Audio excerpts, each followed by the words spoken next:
Namaskar to all of you. Again, welcome to my channel Asit Government Rule Guru. Today, I will discuss central services medical attendance rules for central government employees. So, this rule is very important one. So, I do not want to waste more time. Now, I am going to discuss medical attendance rules. First of all, eligibility. This rule implemented in 1944. First one, rule 1. All government servants, when they are on duty, leave, including leave preparatory to retirement and terminal leave, or foreign service in India, or when under suspension, all are eligible for medical attendance rules. जो भी duty में है, जो भी leave में है, leave preparatory to retirement, जो 300 days का लीव प्रिपेरेटरी टू रिटायरमेंट मिलता है, कोई terminal leave, foreign service in India, एक डिपार्टमेंट से और एक दूसरे डिपार्टमेंट में काम करना, और सस्पेंशन टाइम, सभी केस में the servant is eligible for medical attendance rule. Next one, railway employees and state government servants who are on deputation to an office under the central government.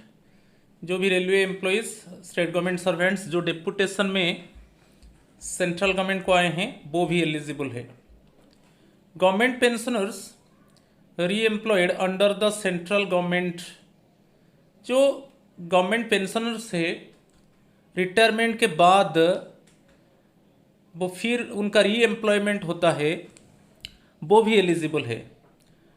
Next one, probationers, apprentices in whole time service of the government, ये सब eligible है medical attendance rule के लिए. Medical attendance rules do not apply to defence services personal, deputation abroad, retired government servants. मगर यहां पर एक याद रखना है, after retirement if any government employee getting reemployment again in central government, then they would be eligible for medical attendance rules. मगर ये rule लागू नहीं होगा डिफेंस सर्विसेज के लिए. जो deputation abroad, those employees go to abroad for deputation and retired government servants, ये rule लागू नहीं होगा. नेक्स्ट वन, बहुत important one, authorised medical attendant AMA, ये रूल 2A में आता है. Many times question is coming under which rule authorised medical attendant is coming. It is rule 2A. Following categories of medical officers can be designated as authorized medical attendants: medical officers of the central government, medical officers of the state or union territory governments, private registered medical practitioners. When adequate number of government doctors or their services are not available in various system of medicine within a radius of 5 kilometers और because of the remoteness of the area, ये बहुत important है. Many times question is coming, medical officers of the central government, medical officers of the state और UT government, कोई confusion नहीं है. Private registered medical practitioners case में suppose within 5 kilometre radius कोई भी सिस्टम ऑफ मेडिसिन, चाहे homeopathic चाहे आयुर्वेदिक, कोई भी सिस्टम ऑफ मेडिसिन में गवर्नमेंट डॉक्टर अवेलेबल नहीं है, तब प्राइवेट रजिस्टर्ड मेडिकल प्रैक्टिशनर्स को ऑथराइज्ड मेडिकल अटेंडेंट के रूप में लिया जा सकता है.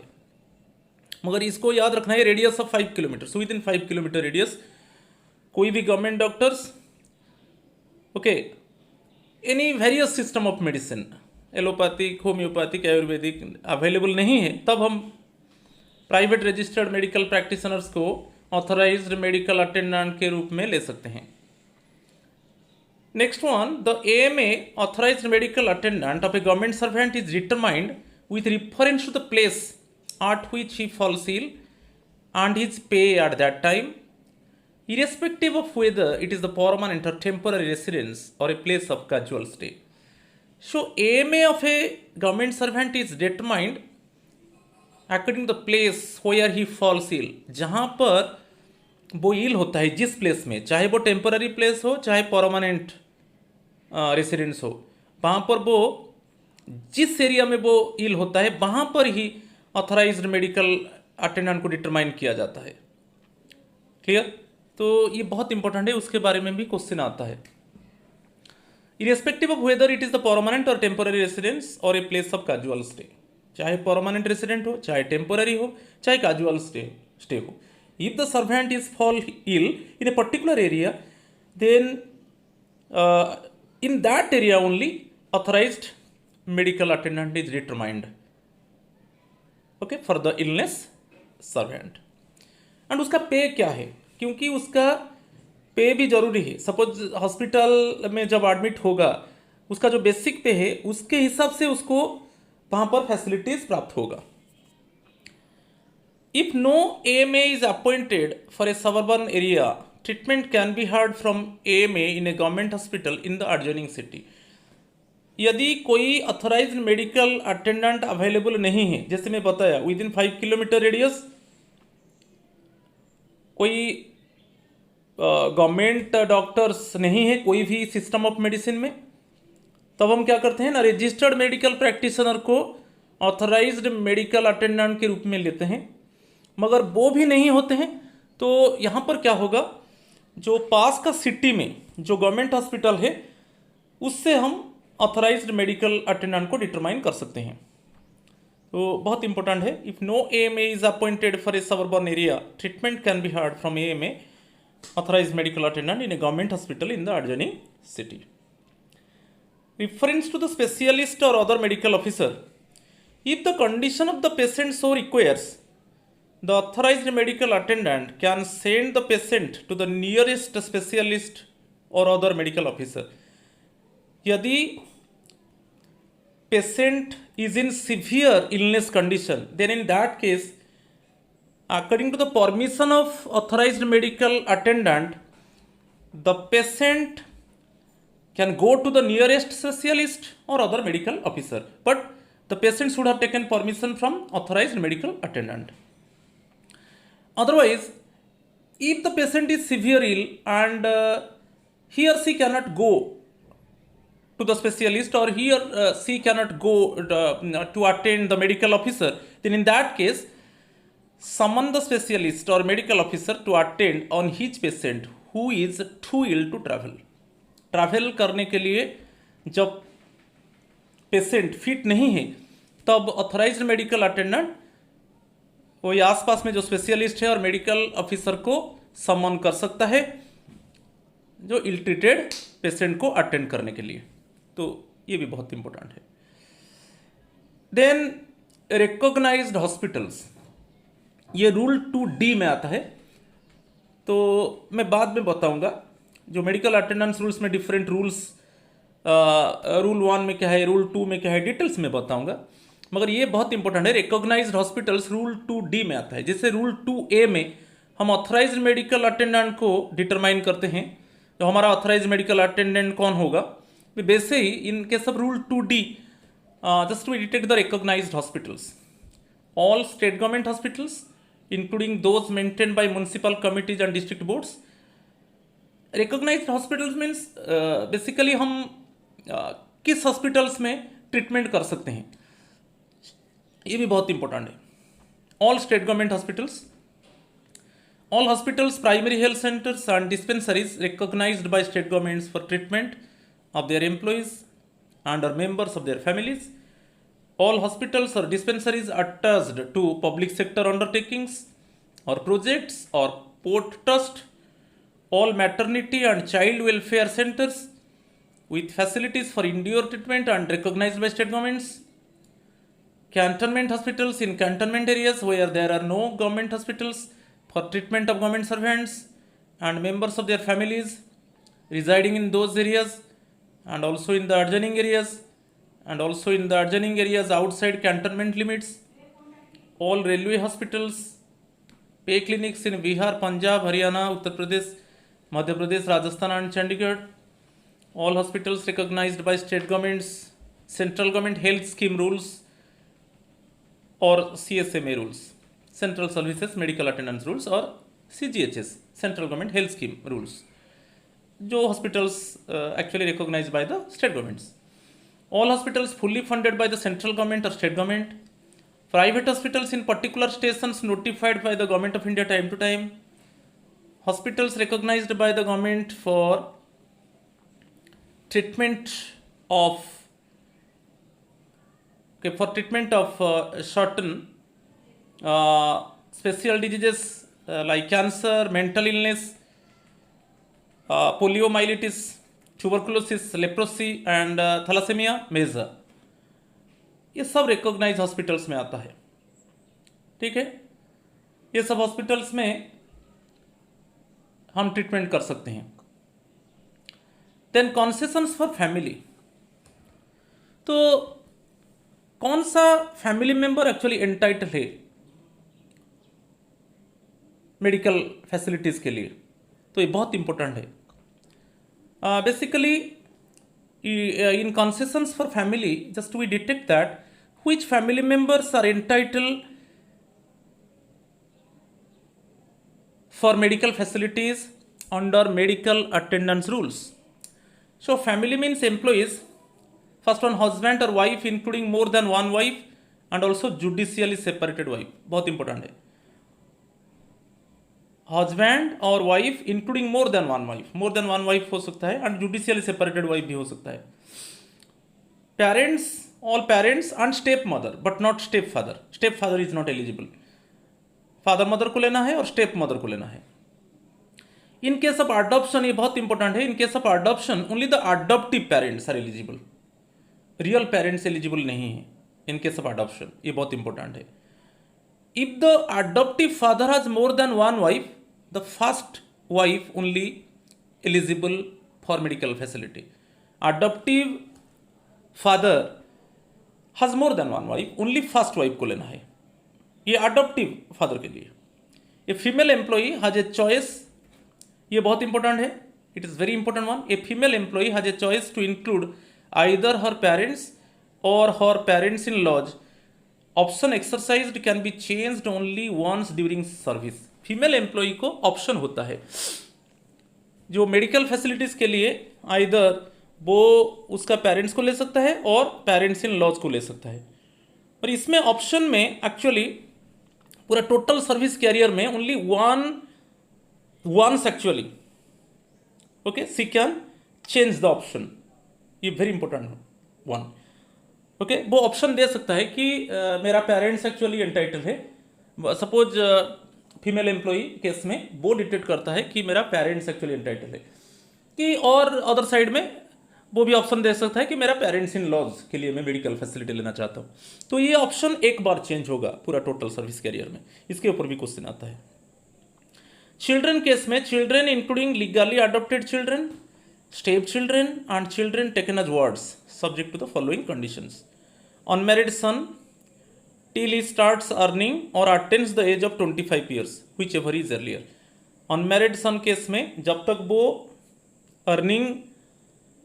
जब अर्निंग स्टार्ट किया तब उसको मेडिकल फैसिलिटी उसके लिए बंद हो जाएगा। कि suppose attains the age of 25 years, जब वो 25 एज अटेंड किया तब उसके लिए मेडिकल फैसिलिटी बंद हो जाएगा। क्लियर, बहुत इंपॉर्टेंट वन है। Daughter till he starts earning, जब daughter earning when the daughter starts earning, then at that case actually medical facility for her would be stopped, or gets married। When she gets married then also automatically medical facility for her would be stopped। तो ये जो option है till she starts earning or gets married, whichever is earlier, irrespective of age limit। Son suffering from permanent disability of any kind, suppose son कोई यानी physical और mental disability में पीड़ित है, सन सफरिंग इन फिजिकल और mental disability, then there is no age limit that he is entitled for medical facility. widowed daughters and dependent divorced और separated daughters irrespective of, कोई age limit नहीं है, ये भी एंटाइटल है. Sisters including unmarried, divorced, abandoned और separated from husband और widowed sisters irrespective of age limit, कोई एज लिमिट नहीं है, ये सब एलिजिबल है. Minor brothers, only minor brothers लेना है. क्लियर? लेस दैन 18 जो ब्रदर्स है उसको लेना है. Next one, permanently disabled dependent brother. यदि ब्रदर परमानेंटली डिसेबल्ड है, कोई एज लिमिट नहीं है, वो भी एंटाइटल है. ये बहुत important. Next one, dependency case में द इनकम लिमिट क्या होना चाहिए ना, 9,000 rupees plus dearness relief on ₹9,000, ये मिनिमम होना चाहिए. उससे ज़्यादा होगा तो ऑटोमेटिकली उनको मेडिकल फैसिलिटी नहीं मिलेगा. जो हमारी फैमिली मेंबर्स हमारे ऊपर डिपेंड करते हैं, those family members mainly depend upon the government employee. Okay, their income must be within ₹9,000 plus dearness relief on it. Or more than that, actually, these family members would not entitle for medical facility. The income limit for dependency of the family members other than spouse case में ये लागू नहीं होगा, is ₹9,000 plus the amount of dearness relief admissible on ₹9,000 on the date of consideration of claim. जो भी family member हमारे ऊपर depend करते हैं, जो गवर्नमेंट एम्प्लॉय के ऊपर डिपेंड करता है, उसका इनकम कितना होना चाहिए ना, 9,000 प्लस उसके ऊपर डियरनेस रिलीफ. उससे ज़्यादा होगा तो वो automatically, okay, this family members are not entitled for medical facility. ये स्पाउस के लिए नहीं होगा डिपेंडेंसी केस में. Parents residing with either the government servant और the rest of the family members in a station other than the employees headquarters are eligible for reimbursement. Both those parents actually residing with the government servant or those family members residing other than the headquarters of the employees. जो भी family members actually government servant के साथ है headquarter में, और जो भी family members headquarters में नहीं है, वो सब एलिजिबल है रीइंबर्समेंट के लिए. मेडिकल फैसिलिटी उनको मिलेगा और हम भी मेडिकल रीइंबर्स कर सकते हैं उनके लिए. Next, when both husband and wife are employed. जब बोथ हस्बैंड और wife are employed, then what type of condition okay is applicable देखेंगे. The spouse employed in state government, defence, railways और corporation और बॉडीज फाइनेंस्ड पार्टली और wholly by the central और state government, local bodies and private organisations which provides medical services may choose either the facilities under the central government rules or facilities provided by the organization in which the spouse is employed. दोनों employed है, समझ वहाँ पर दो option होगा. दोनों employed, both husband wife employed है, वो उस समय एक्चुअली स्पाउस चूज करेगा. जैसे हस्बैंड सपोज सेंट्रल गवर्नमेंट में है, वाइफ कोई स्टेट गवर्नमेंट की एनी लोकल बॉडीज़ की कोई प्राइवेट ऑर्गेनाइजेशंस वहाँ पर काम करता है, मगर उसको भी मेडिकल फैसिलिटीज उसके लिए भी उपलब्ध है. तो इस केस में एक्चुअली दो ऑप्शन आ जाता है. क्या होगा ना, स्पाउस डिसाइड करेगा वो सेंट्रल गवर्नमेंट रूल में जाएगा ना, उसको जो उसका जो ऑर्गेनाइजेशन में जो फैसिलिटी मिल रहा है उसमें जाएगा. क्लियर? तो दो ऑप्शन यहाँ पर है if both the husband and wife are employed. Clear? Second one, when both are central government servants. यदि both husband and wife are central government servants, either of them may prefer claim for self and eligible members of their family according to his or her status. यहाँ पर both are central government servants, तो either of them may prefer claim for self and eligible members of their family according to his or her status. ये बहुत important है, वो choose करेंगे. जैसे suppose wife ने बोला कि उसका पेरेंट्स को वो लेगा, चूज करेगा, तो उसको मिलेगा और उसका पेरेंट्स को मिलेगा. उसका पेरेंट्स इन लॉज को नहीं मिलेगा, उसको मिलेगा और उसका पेरेंट्स को मिलेगा, और हस्बैंड साइड में हस्बैंड को मिलेगा और उसका पेरेंट्स को मिलेगा. तो ऐसे चूज करना है. ठीक है? In both the type of cases a joint declaration is required. यहां पर एक जॉइंट डिक्लेरेशन होता है to be furnished as to who will be preferring the claim. और ये भी हो सकता है जॉइंट डिक्लेरेशन में वो डिक्लेयर करेंगे कि कौन क्लेम को प्रीफर करेगा. जिसको ज़्यादा फायदा मिलेगा वही क्लेम एक्चुअली प्रीफर करना चाहिए. तो वहाँ पर जॉइंट डिक्लेरेशन में देंगे both if both husband and wife are central government employee, then in that case actually they give a joint declaration, and in that case actually they prefer, they choose who will prefer the claim. In the absence of joint declaration the concession, यदि joint declaration नहीं देंगे तो वहाँ पर automatically क्या है, the concession is to be availed of by the wife and family members according to the status of husband. यदि joint declaration दोनों नहीं दिया, जॉइंट डिक्लेरेशन में मेंशन करेंगे कि कौन प्रीफर करेगा, यदि both husband and wife are central government employee, यदि वो जॉइंट डिक्लेरेशन में वो क्लियर करते हैं कि कौन प्रीफर करेगा क्लेम को, यदि जॉइंट डिक्लेरेशन नहीं दिए automatically wife and family members क्या होगा ना, स्टेटस ऑफ हस्बैंड के हिसाब से उनको मेडिकल फैसिलिटीज मिलेगा हस्बैंड के हिसाब से। ये बहुत इंपॉर्टेंट है। डिक्लेरेशन में be changed as often times as the circumstances like promotion, transfer, resignation etc. require. Declaration change हो सकता है, कब चेंज होगा ना, promotion, transfer, resignation etcetera require, इस केस में डिक्लेरेशन चेंज हो सकता है। Next, if judicially separated pending decision on guardianship, reimbursement for children may be allowed to either spouse. यदि जुडिशियली सेपरेटेड की कोई केस पेंडिंग है, any case is pending in court, then reimbursement for children may be allowed to either spouse. कोई भी एक spouse वो reimbursement कर सकता है if both the spouse are working in different organizations or working in central government or in working in state government, okay, and medical facilities available. So in this case actually either both have option to choose actually who claim for the child. If the spouse is in receipt of fixed medical allowance, यहाँ पर यदि spouse को fixed medical allowance मिल रहा है, the government servant can avail medical facilities under medical attendance rules for himself and members of family residing with him except for the spouse. यदि spouse को fixed medical allowance मिल रहा है तो automatically क्या होगा ना, यहाँ पर basically medical attendance rules for himself and members of the family residing with him except for the spouse. Suppose wife job में है, उसको फिक्स्ड मेडिकल अलाउंस मिल रहा है, तब उस केस में वाइफ इंक्लूड नहीं होगा। जो हस्बैंड को जो मेडिकल अटेंडेंस मेडिकल फैसिलिटीज मिल रहा है तो हस्बैंड और उसका फैमिली मेंबर्स को मिलेगा, उसमें स्पाउस इंक्लूड नहीं होगा, क्योंकि ऑटोमेटिकली क्या है ना, वाइफ को वहाँ पर फिक्स्ड मेडिकल अलाउंस मिल रहा है। ये बहुत इंपॉर्टेंट है। नेक्स्ट, फैसिलिटीज अवेलेबल, क्या क्या फैसिलिटीज देखेंगे। The medical attendance which includes consultation and prescriptions of medicines can be heard from an authorized medical attendant or at OPD, outpatient department OPD of a government recognized hospital.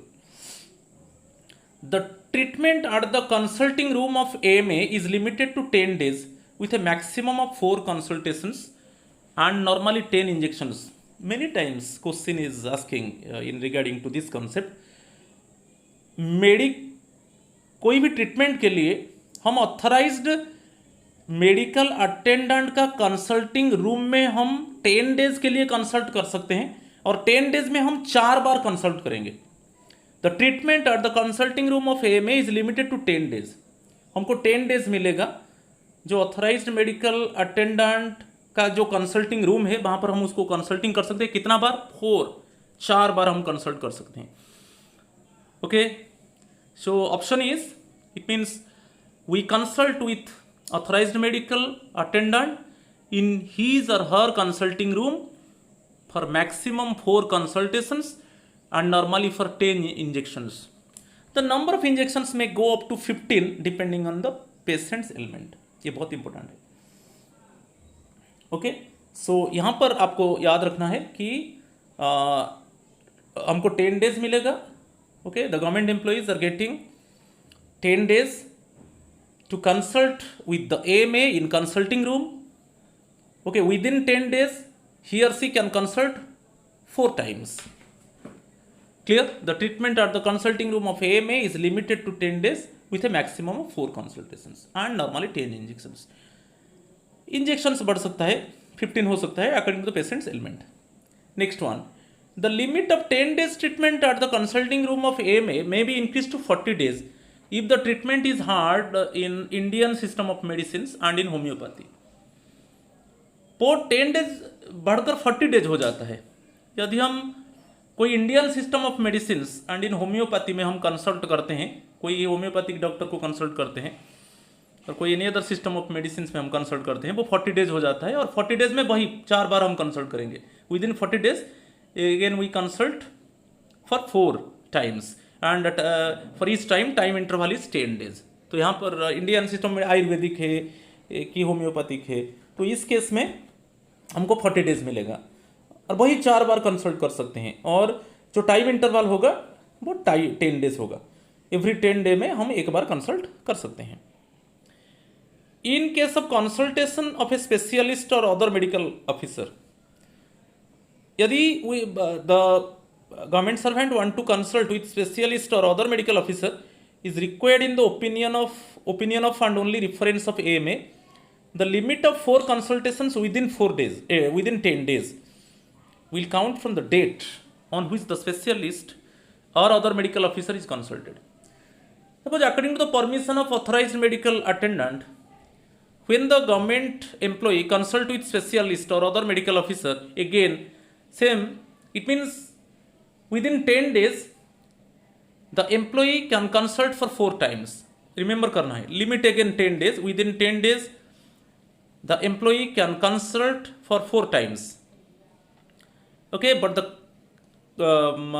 it means it is clearly given the limit of 4 consultations within 10 days will count from the date on which the specialist or other medical officer is consulted. कब से ये 10 days जो है within 10 days, तो कब से start होगा ना, जिस दिन स्पेशलिस्ट से कंसल्ट होगा उसी से जो 10 डेज है वो काउंट होगा। If consultation is taken on the 10th day, यदि हम गवर्नमेंट एम्प्लॉय कंसल्ट करेगा 10th डे में, ओके, कंसल्ट विथ स्पेशलिस्ट और any medical officer on the 10th day and further medicine are prescribed, यदि फिर मेडिसिन प्रिस्क्राइब होता है तो consultation fee for that day shall not be reimbursed. तो बहुत इंपॉर्टेंट है, इफ कंसल्ट, यदि गवर्नमेंट एम्प्लॉई 10th डे में कंसल्ट करता है और स्पेशलिस्ट और मेडिकल ऑफिसर कोई मेडिसिन प्रिस्क्राइब करते हैं तो कंसल्टेशन फी को रीइंबर्स नहीं किया जा सकता। यदि मेडिसिन प्रिस्क्राइब नहीं करेंगे तो कंसल्टेशन फी इंक्लूड होगा, कंसल्टेशन फी को हम रीइंबर्स कर सकते हैं।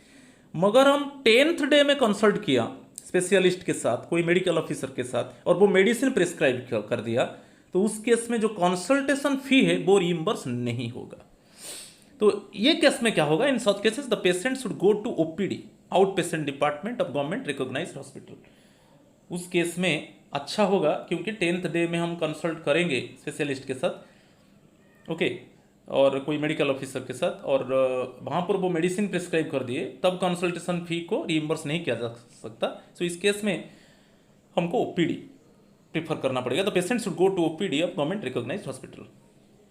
Next one, cost of medicine prescribed during these consultations only up to 10 days is reimbursable. जो 10 डेज के अंदर जो भी मेडिसिन प्रिस्क्राइब किया गया है उसको हम रीइंबर्स कर सकते हैं। Cases of medical treatment requiring hospitalisation have to be referred to government recognised hospital. If suppose ultimately it means it means time is coming to hospitalize the government employee because the condition is not good one, the condition is aggravated one, तो in this case उसको एक government recognised hospital को refer किया जाएगा। If hospitalisation is not considered necessary but treatment is expected to be prolonged requiring 4 consultations or more than a course of 15 injections as the case may be, either separately or concurrently, the patient should be referred to outpatient department of government or recognized hospital. यहाँ पर क्या होता है, suppose hospitalisation necessary नहीं है मगर treatment थोड़ा prolong होगा। Hospitalisation there is no need for hospitalisation but the treatment is prolong one, थोड़ा ट्रीटमेंट थोड़ा लेट होगा। तो इस केस में हम जानते हैं कि हमको 10 डेज के अंदर 4 कंसल्टेशंस करना है, ओके, और 10 इंजेक्शंस को बढ़ा जा सकता है 15 इंजेक्शंस, मगर उससे ज़्यादा हो जाएगा, ओके। तो इस केस में जब ट्रीटमेंट थोड़ा लंबा हो जाएगा तो इस केस में क्या होगा, उसको ओपीडी को रिफर किया जाएगा क्योंकि 10 डेज के बाद हमको 10 डेज मिलता है। तो 10 डेज के अंदर हम 4 टाइम्स कंसल्ट करते हैं। जो कंसल्टिंग रूम होता है ऑथराइज्ड मेडिकल अटेंडेंट का, उसमें हमको 10 डेज मिलता है और 10 डेज में हमको 4 बार कंसल्ट करना पड़ता है। 10 इंजेक्शंस हम उसमें भी है, 10 इंजेक्शंस ले सकते हैं और उसको बढ़ाकर 15 इंजेक्शंस होता है। पर उससे ज़्यादा होगा, ज़्यादा दिन थोड़ा चाहिए, तब क्या होगा, अब पेशेंट को आउट पेशेंट डिपार्टमेंट को भेजा जाएगा और रिकॉग्नाइज्ड हॉस्पिटल को भेजा जाएगा। ठीक है, the patient should be referred to out patient department of government और recognised hospital. If for want of accommodation admission to hospital is not possible, यदि सपोज हॉस्पिटलाइजेशन जरूरी है, अकोमोडेशन जरूरी है हॉस्पिटल में, क्योंकि the condition is exacerbated one और aggravated one, मगर वहाँ पर क्या है, सपोज हॉस्पिटल में एडमिशन नहीं हो पा रहा है, सपोज बेड फैसिलिटी नहीं है। इस केस में क्या है, सपोज वो जब गवर्नमेंट एम्प्लॉय को उसका रेसिडेंस में ट्रीटमेंट किया जाता है, तो वहाँ पर एक्चुअली उसको हॉस्पिटलाइज किया जाता, तो उस जितना खर्च होता है उसको रिइम्बर्स होता, उतना ही वो रिइम्बर्स हो सकता है यदि वो क्या है, उसका रेसिडेंस में उसका ट्रीटमेंट किया जा सकता है। वही पॉइंट है। If for want of accommodation admission to hospital is not possible, reimbursement of expenses incurred on treatment is permissible to the extent otherwise admissible। यदि उसको हॉस्पिटल में एडमिशन किया जाता, जितना खर्च होता उतना ही वो रिइम्बर्स कर सकता है यदि उसको पेशेंट को उसका घर में ट्रीटमेंट किया जाता है। ठीक है, ये केस कब होगा, when this case is applicable when the it means the patient need accommodation but the bed facility is not available in the hospital. In that case actually the patient will be treated in residence, and how much actually, if he is admitted in the hospital and how much expenditure incurred, that much of expenditure okay must be reimbursed if he or she treated in his or her residence। okay, ये बहुत important है। Separate claim is to be preferred for each spell of illness or an entirely new disease।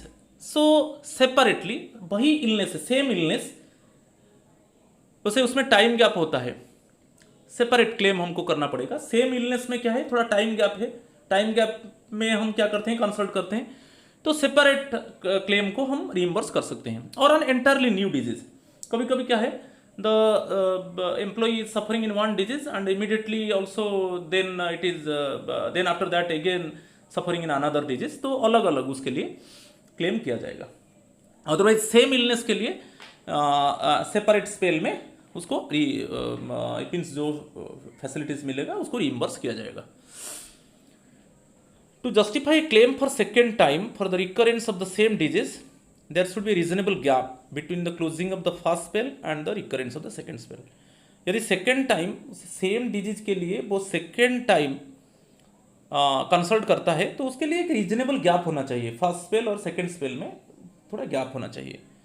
Okay, same disease के लिए suppose second time हम consult करना चाहते हैं authorised medical attendant से उसका कंसल्टिंग रूम में, तो उसमें थोड़ा गैप होना चाहिए, वही है सेपरेट स्पेल।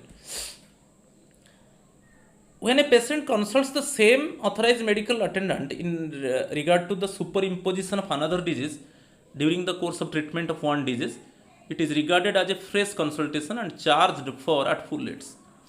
यदि पेशेंट ऑथराइज्ड मेडिकल अटेंडेंट के साथ कंसल्ट कर रहा है एक डिजीज के लिए, और उसी समय सपोज अगेन ही और सी सफर इन अनदर डिजीज, देन ये जो फ्रेश कंसल्टेशन किया, वो न्यू डिजीज के लिए जो फ्रेश कंसल्टेशन किया, वो भी पूरा चार्ज वो भी रिइम्बर्स होगा।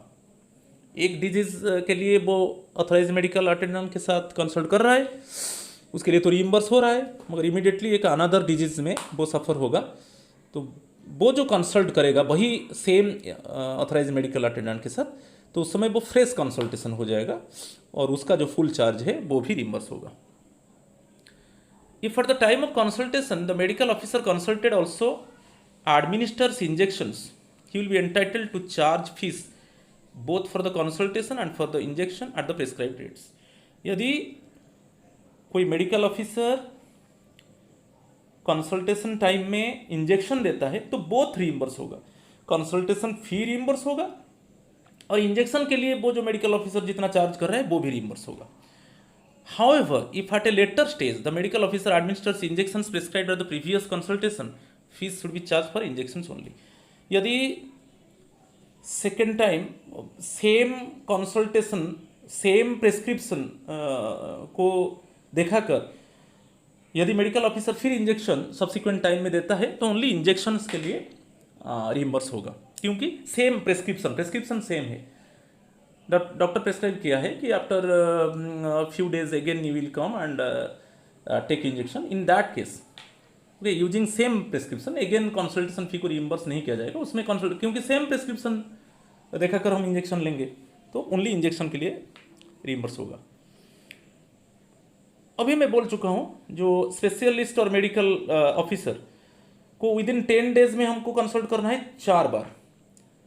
सपोज जो 10th डे में हम कंसल्ट करेंगे वो वहां पर ऑप्शन है विद इन 10 डेज. ओके यदि पेशेंट विद इन 10 डेज वो कंसल्ट करना चाहता है स्पेशलिस्ट और medical officer, if the patient want to consult with the specialist and medical officer in regarding to the any type of disease, then in this case actually within 10 days he or she can consult for 4 times. If he or she consult on 10th day with specialist or medical officer and no medicine is prescribed, then consultation fee can be reimbursed. 10th day में specialist medical officer को हम consult करेंगे और कोई medicine prescribe नहीं होगा तब consultation फी reimburse होगा. यदि मेडिसिन एक बार प्रेस्क्राइब हो गया तो कंसल्टेशन फी रिइम्बर्स नहीं होगा, मैं पहले बता चुका हूँ. Next one, purchase of allopathic medicine and drugs can be made from any chemist और druggist licence under the drugs and cosmetics act and rules framed thereunder. Purchase of Ayurvedic Siddha Unani medicine can be made only from approved pharmacies. Controlling authorities should ensure that the prices charged and reimbursed are in accordance with the drugs price control order issued from time to time, that is to say as indicated in the labels and cartoons etc. ये सब चीज़ को मैं और other एक बार समझाना नहीं चाहता हूँ क्योंकि आप समझ जाओगे. The claim for reimbursement should be received within 6 months. ये बहुत इंपॉर्टेंट है. जैसे कोई भी क्लेम करते हैं रिइम्बर्समेंट के लिए उसको 6 महीने के अंदर within 6 months the government servant can claim for reimbursement within 6 months. Again मैं बोलता हूँ, however subject to certain conditions the departments और ministries may condone the delay beyond 6 months. 6 महीने के बाद हम क्लेम करते हैं, क्लियर. उस केस में डिपार्टमेंट और मिनिस्ट्री उसको कंडोन कर देता है, वो सपोज फ्लेक्सिबल हो जाता है, वो परमिशन देते हैं तो 6 महीने के बाद हम जो क्लेम करेंगे वो रिइम्बर्स होगा. मगर generally within 6 months actually we can claim for reimbursement. बहुत इंपॉर्टेंट है, many times question is asking. Reimbursement of medical claims of government servants who are admitted in the hospitals before retirement and discharged after their retirement. Suppose retirement के पहले यदि government servant hospitalise हो गया और उसका discharge हुआ retirement के बाद, तब वो कहाँ पर उसका जो मेडिकल बिल है रिइम्बर्स होगा ना, ओन ऑफिस में. ओन ऑफिस और डिपार्टमेंट और मिनिस्ट्री कंसर्न, ये बहुत इंपॉर्टेंट है. रिटायरमेंट के पहले एडमिट हो गया, रिटायरमेंट के बाद वो हॉस्पिटल से डिस्चार्ज हुआ, उस केस में उसका मेडिकल बिल कैसे रिइम्बर्स होगा ना, ओन ऑफिस में होगा, otherwise department, otherwise ministry concern में उसका जो मेडिकल बिल को रिइम्बर्स किया जाएगा. Government servants who have subscribed to medical insurance policies can claim reimbursement from both insurance company and department subject to condition that the reimbursement should not exceed the total expenditure on treatment. यदि government servant कोई medical insurance policies किया है और medical insurance policies में उसको compensation मिलता है तो वो दोनों मिलाकर जितना कॉम्पेंसेशन मिला और जितना रीइम्बर्स होगा वो दोनों मिलाकर जितना पैसा खर्च हुआ, जितना पैसा एक्सपेंडिचर हुआ ट्रीटमेंट के लिए उतना ही होना चाहिए. मेडिकल इंश्योरेंस किया है तो मेडिकल इंश्योरेंस मिलेगा, कॉम्पेंसेशन मिलेगा और हम रीइम्बर्स कर सकते हैं, मगर दोनों मिलाकर जितना टोटल एक्सपेंडिचर ट्रीटमेंट के लिए हुआ है उसके साथ समान होना चाहिए, उससे ज़्यादा नहीं होगा. Next one, delegation of powers to head of the department for settling permission cases and for approval. ये बहुत इंपॉर्टेंट है. हेड ऑफ द डिपार्टमेंट के पास क्या क्या डेलीगेशन ऑफ पावर्स है? एचओडी में grant permission for indoor treatment in private hospital on the presentation on the prescription of concern AMA. कभी कभी क्या है ना, ऑथराइज मेडिकल अटेंडेंट का परमिशन से एचओडी परमिशन देता है गवर्नमेंट सर्वेंट को भी प्राइवेट हॉस्पिटल में वो ट्रीटमेंट कर सकता है, मगर उसमें क्या है ना, ऑथराइज्ड मेडिकल अटेंडेंट परमिशन देगा किसको? एचओडी को। तब एचओडी अलाउ करेगा गवर्नमेंट सर्वेंट को कि प्राइवेट हॉस्पिटल में ट्रीटमेंट किया जा सकता है। एचओडी में decide cases of reimbursement of treatment obtained in emergency at private hospital, nursing home और clinic subject to item wise ceiling as per rates prescribed up to the limit of ₹2 lakh. कोई emergency time में यदि government servant का treatment होता है private hospital, कोई nursing home, कोई clinic, और उस केस में आइटम वाइज जो सीलिंग होता है वो अप टू 2 लाख तक, up to the limit of 2 lakh वो एचओडी का परमिशन से रिइंबर्स हो सकता है। In offices where the HOD are at New Delhi और at any other place far away, the cases may be decided by the head of office not below the rank of joint secretary to government of India up to the limit of ₹2 lakh. यदि जो head of the department जो HOD होते हैं, suppose वो new Delhi में होते हैं और एनी अदर प्लेस में होते हैं, उस केस में हेड ऑफ ऑफिस का परमिशन लिया जाता है, तो उस केस में head of office joint secretary to government of India जो रैंक होता है उससे कम नहीं होना चाहिए। बेसिकली जो हेड ऑफ ऑफिस का जो रैंक होगा वो joint secretary to government of India का रैंक के साथ समान होना चाहिए। So the case may be decided by the head of office not below the rank of joint secretary to government of India. They again up to the limit of ₹2 lakhs भी वहाँ पर रिइंबर्स, maximum up to 2 lakhs रिइंबर्स हो सकता है। जब 2 लाख से ज़्यादा reimbursement होगा, reimbursement exceeding ₹2 lakhs to be settled in consultation with financial adviser. अभी मैं बताया ये अप टू 2 lakhs तक एचओडी परमिशन से रिइंबर्स हो सकता है। और HOD suppose head of the department far away में है, तो उस केस में जो हेड ऑफ ऑफिस होगा उसका rank joint secretary to the government of India का रैंक से कम नहीं होगा, और वहाँ पर भी जो सीलिंग होता है 2 लाख तक रिइंबर्समेंट हो सकता है। मगर रिइंबर्समेंट जब 2 लाख से ज़्यादा होगा तब फाइनेंशियल एडवाइजर के साथ कंसल्ट किया जाएगा। ओनली केसेस ऑफ रिलैक्सेशन में भी report to the ministry. Relaxation के लिए हम मिनिस्ट्री को, जो पर्टिकुलर डिपार्टमेंट का मिनिस्ट्री है, उसको हम रिफर कर सकते हैं। Medical prescription issued by an AMA or government specialist prescribing diagnostic test investigation is valid for a single use within a period of 2 weeks from the date of prescription unless specified by them in the prescription as valid beyond 2 weeks। तो ये बहुत important है। कोई medical prescription में कोई diagnostic test और investigation के लिए स्पेशलिस्ट और ऑथराइज मेडिकल अटेंडेंट प्रिस्क्राइब किया है, तो वहाँ पर उसका जो वैलिडिटी होता है वो 2 weeks होता है। सपोज कोई प्रेस्क्रिप्शन में कोई ऐसा unless specified by them in the prescription as valid beyond 2 weeks, और अदरवाइज कोई ऐसा मेंशन है, सपोज प्रेस्क्रिप्शन में मेंशन है कि ये वैलिड 2 weeks से ज़्यादा होगा, तब हो सकता है। मगर कोई प्रेस्क्रिप्शन में कोई वैलिडिटी पीरियड मेंशन नहीं है, तब हम क्या, हमारा ऑफिस क्या सोचेगा ना, ये within 2 months, within 2 weeks, within 2 weeks वो डायग्नोस्टिक टेस्ट और इन्वेस्टिगेशन हो जाना चाहिए। ओके, बहुत इंपॉर्टेंट है। कभी कभी हमारा मेडिकल गवर्नमेंट स्पेशलिस्ट और ऑथराइज मेडिकल अटेंडेंट वो प्रेस्क्रिप्शन में क्लियरली मेंशन करते हैं कि ये टेस्ट आपको करना है, कि ये इन्वेस्टिगेशन होना है, और वहाँ पर कोई वैलिडिटी पीरियड मेंशन नहीं किया गया है, तब वो माना जाएगा, वो जो प्रेस्क्रिप्शन माना जाएगा वो 2 weeks के लिए माना जाएगा। ठीक है, मतलब उसमें प्रेस्क्रिप्शन में मेंशन किया गया है कि सपोज मेंशन किया गया है मोर देन 2 weeks, कोई प्रॉब्लम नहीं है। मगर प्रेस्क्रिप्शन में कोई मेंशन नहीं है तो हमको वो विदिन 2 weeks के अंदर हमको डायग्नोस्टिक टेस्ट करना है और इन्वेस्टिगेशन भी करना है, और उसका बिल रीइंबर्स हो सकता है। The medical prescription would require revalidation और issue of a fresh prescription from the prescribing AMA और government servant specialist for getting the prescribe test done after expiry of the validity period. आप यदि 2 weeks validity period expiry हो जाता है तो again prescription को रीवैलिडेट किया जाएगा, अदरवाइज रीइंबर्स टाइम में ऑफिस मना कर सकता है, क्योंकि डॉक्टर्स प्रेस्क्रिप्शन के हिसाब से कोई वैलिडिटी पीरियड मेंशन नहीं है, तो within 2 weeks actually any type of diagnostic test और any type of investigation should be conducted. If it is not happened, then again just you evaluate the prescription and again conduct the test and then the bill would be reimbursed. ये बहुत important है. Medicines prescribed by the OPD doctor and purchased from the market due to non availability in the hospital will also be reimbursable. यदि OPD doctor out patient department doctor कोई medicine prescribe करता है और वो medicine hospital में available नहीं है तो हम बाहर से उसको खरीद सकते हैं और वो भी रिइम्बर्स होगा. मगर बाहर से जो खरीदेंगे वो जो केमिस्ट होगा जो ड्रगिस्ट होगा ओके उसका वो रिकॉग्नाइज्ड होना चाहिए.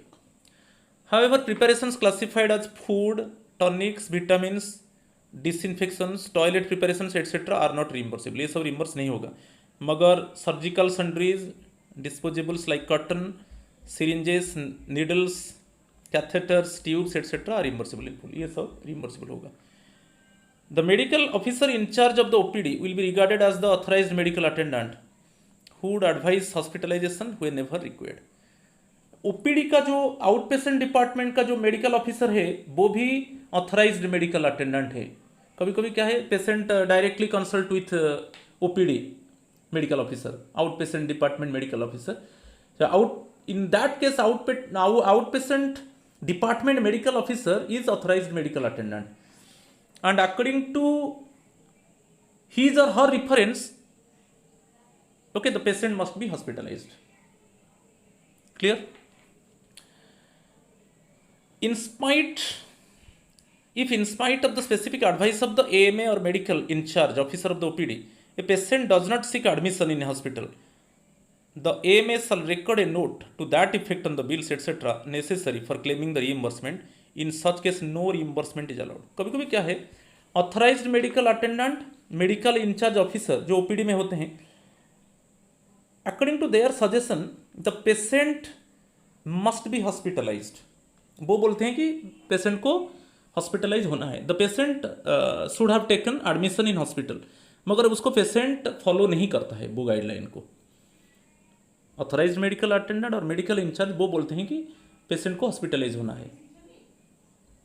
ओके चाहे वो गवर्नमेंट एम्प्लॉय हो और उसका फैमिली मेम्बर हो उसको हॉस्पिटलाइज होना है. मगर वहाँ पर वो हॉस्पिटलाइज नहीं होते तो वहाँ पर वो रिकॉर्ड में मेंशन करेंगे कि हम प्रिस्क्राइब किया मगर वो फॉलो नहीं किए. तो उस केस में क्या होगा ना मेडिकल बिल को रिइम्बर्स नहीं किया जाएगा.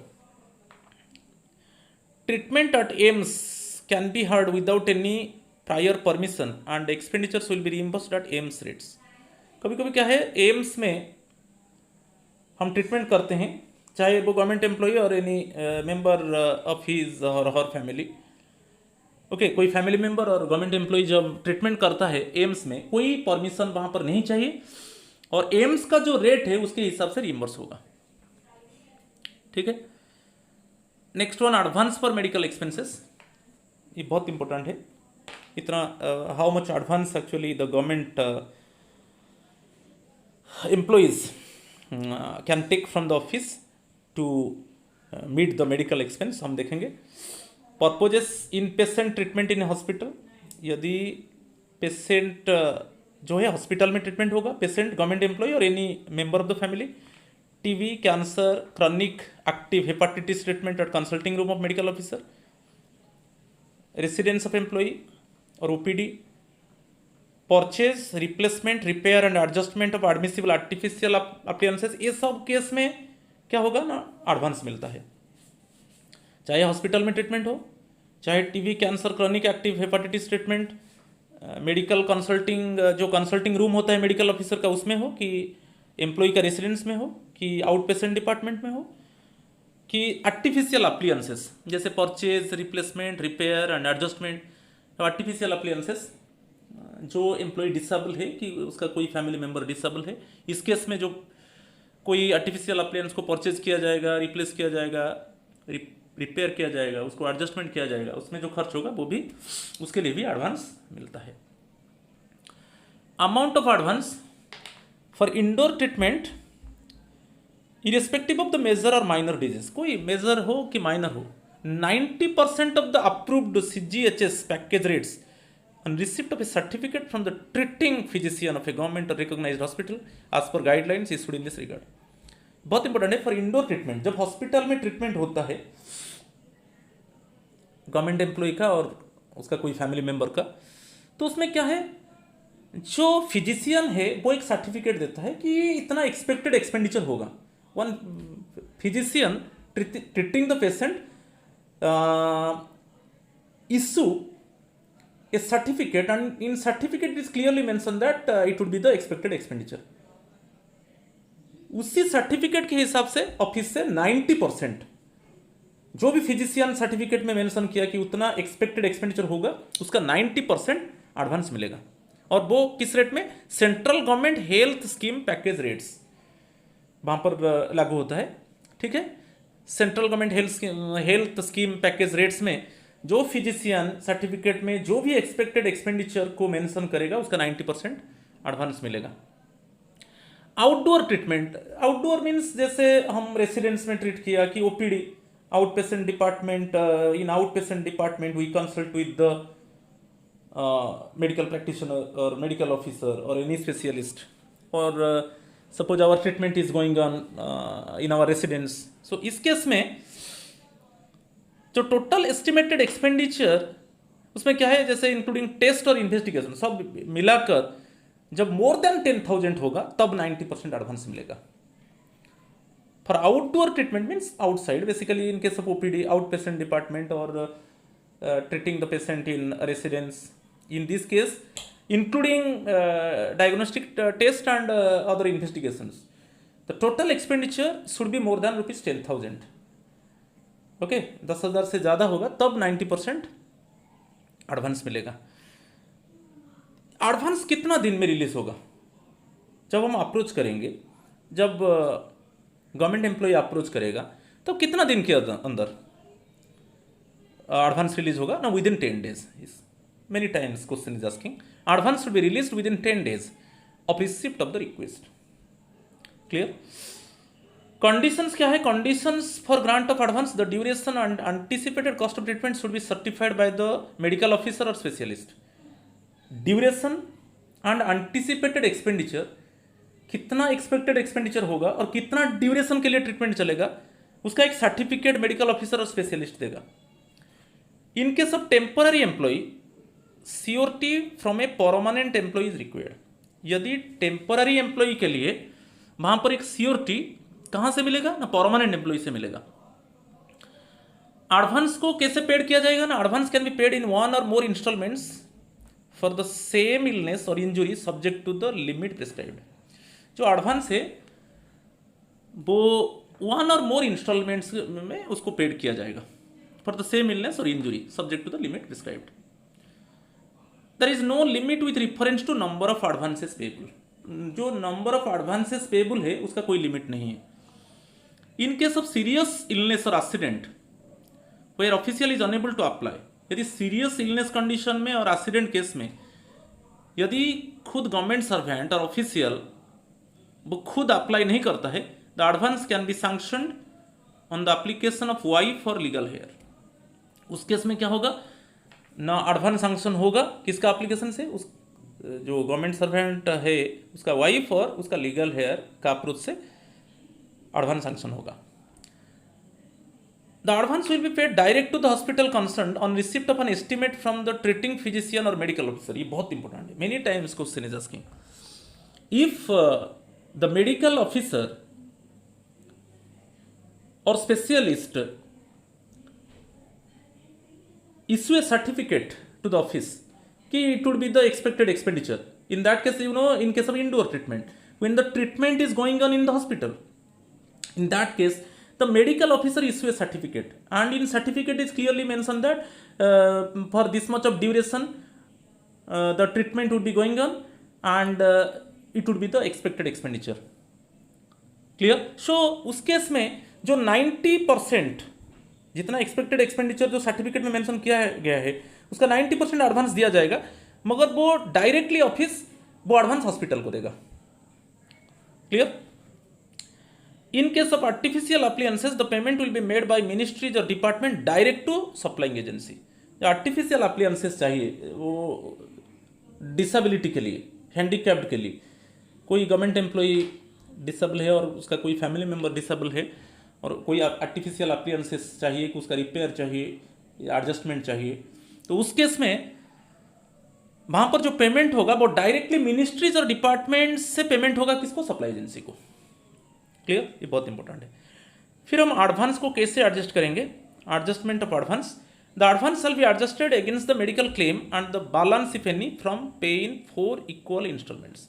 यदि हम एडवांस लिया है, एडवांस को क्लेम करेंगे, यदि एडवांस ज़्यादा हो गया, सपोज हम एक्सपेक्टेड के हिसाब से हमको एडवांस मिलता है, एक्सपेक्टेड एक्सपेंडिचर के हिसाब से हमको एडवांस मिलता है, कभी कभी हमको ज़्यादा एडवांस मिल जाता है, हम क्लेम किया उससे ज़्यादा एडवांस लिया है, तो जो एक्सेस एडवांस को हम 4 इक्वल इंस्टॉलमेंट्स में हम उसको पे करेंगे। इन प्रोलॉन्ग्ड ट्रीटमेंट्स, यदि ट्रीटमेंट्स ज़्यादा दिन तक चला, reimbursements may continue till the concerned medical officer gives the certificate that the patient no more requires treatment and advance may be adjusted in final claim. यदि treatment बहुत लंबा होता है और अल्टीमेटली वो रिम्बर्स होता जाता रहता है, मैंने reimbursement it means it is continuously reimbursement would be made, but जब मेडिकल ऑफिसर एक सर्टिफिकेट दे देता है कि और पेशेंट को ज़रूरत नहीं है ट्रीटमेंट के लिए, तब बेसिकली एडवांस में भी एडजस्टेड होता है फाइनल क्लेम में। If advance is paid direct to the hospital, यदि एडवांस डायरेक्टली हॉस्पिटल को पेड किया जाता है, the final settlement bill should be submitted by the employee within 1 month of discharge from the hospital. ये बहुत बार क्वेश्चन आया है। यदि डायरेक्टली हेड ऑफ ऑफिस से डायरेक्टली एडवांस दिया गया है हॉस्पिटल को, तो उस केस में जब पेशेंट को डिस्चार्ज किया जाएगा, उसका 1 महीने विद इन 1 महीने के अंदर जब डिस्चार्ज किया जाएगा, उससे 1 महीने के अंदर बिल को सेटल करना है।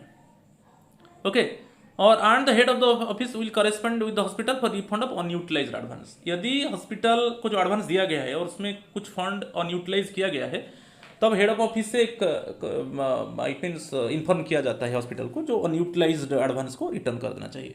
तो ये बहुत इंपॉर्टेंट है कि यदि डायरेक्टली ऑफिस से हॉस्पिटल को डायरेक्टली एडवांस दिया गया है और पेशेंट जब डिस्चार्ज हो जाता है उसका 1 महीने के अंदर, okay, it means with in 1 month of the discharge of the patient, okay, the reimbursement should be claimed, the advance amount should be adjusted. If advance is paid direct to the hospital, the final settlement bill should be submitted by the employee within 1 month of discharge from hospital, and the head of office will correspond with the hospital for refund of unutilized advance if any. तो 1 महीने के अंदर उसको settle कर देना चाहिए यदि hospital को directly head of office advance दिया है। और अभी आएगा TADA फॉर मेडिकल ट्रीटमेंट। जैसे ट्रैवलिंग अलाउंस और जो डियरनेस अलाउंस है मेडिकल ट्रीटमेंट के लिए रूल 4 में आता है, बहुत इंपॉर्टेंट रूल 4 को याद रखना है। सर्टिफाइड बाय द AMA और स्पेशलिस्ट और medical officer attached to the hospital to whom the patient was referred that the journey was unavoidably necessary to obtain treatment। इस केस में क्या है, AMA से ऑथराइज मेडिकल अटेंडेंट सर्टिफाई करता है, specialist certify करता है, मेडिकल ऑफिसर सर्टिफाई करता है कि उसका ट्रीटमेंट जरूरी है। ओके, उस केस में पेशेंट ट्रैवल करता है, तो उस केस में TADA का बात आता है। एडमिसिबिलिटी देखिए, जर्नी अंडरटेकन बोथ वेज को हम लेना है, टू एंड फ्रो, जाने का और आने का। For the patient that is to say employee और a member of his family, if the distance between the place where the patient falls ill and the hospital or dispensary or clinic is more than 5 miles 8 kilometers and it is certified that the journey was unavoidably necessary, ये बहुत important है red mark में। यदि patient को authorise medical attendant, medical officer की specialist refer कर दिया कि उसको इस रिकॉग्नाइज हॉस्पिटल में ट्रीटमेंट करना है, इस रिकॉग्नाइज हॉस्पिटल में ट्रीटमेंट करना है, और वो जो एम्प्लॉय का जो रेसिडेंस है उससे वो हॉस्पिटल 8 किलोमीटर से ज़्यादा होगा। यदि patient travel for more than 8 kilometres for treatment in recognised hospital, तब वो उसको TADA क्या फैसिलिटी मिलेगा, आपको याद रखना है। मोर देन 8 किलोमीटर्स जर्नी करेगा जब पेशेंट मीन्स गवर्नमेंट एम्प्लॉई हो और उसका फैमिली मेम्बर्स हो। यदि 8 किलोमीटर से ज़्यादा जर्नी करेगा, okay, authorise medical attendant permission दे दिया, स्पेशलिस्ट परमिशन दे दिया कि उसको ट्रीटमेंट करना है इस रिकॉग्नाइज हॉस्पिटल में, और वहाँ पर क्या है ना, गवर्नमेंट एम्प्लॉई का जो रेसिडेंस एंड जो रिकॉग्नाइज हॉस्पिटल है डिस्टेंस मोर देन 8 किलोमीटर्स है, और वहाँ पर पेशेंट को मोर देन 8 किलोमीटर्स जर्नी करना है, तब TADA फैसिलिटी मिलेगा। विद इन 8 किलोमीटर्स नहीं मिलेगा। कभी कभी अटेंडेंट और एस्कॉर्ट, ऑथराइज मेडिकल अटेंडेंट और स्पेशलिस्ट परमिशन देते हैं कि एक अटेंडेंट चाहिए और एस्कॉर्ट जाना चाहिए पेशेंट के साथ, क्योंकि पेशेंट का कंडीशन ठीक नहीं है, तो condition of the patient is not good one, so in this case attendant or escort is necessary one, and the permission given by the authorized medical attendant or medical officer. In this case attendant और escort के लिए भी TADA मिलेगा।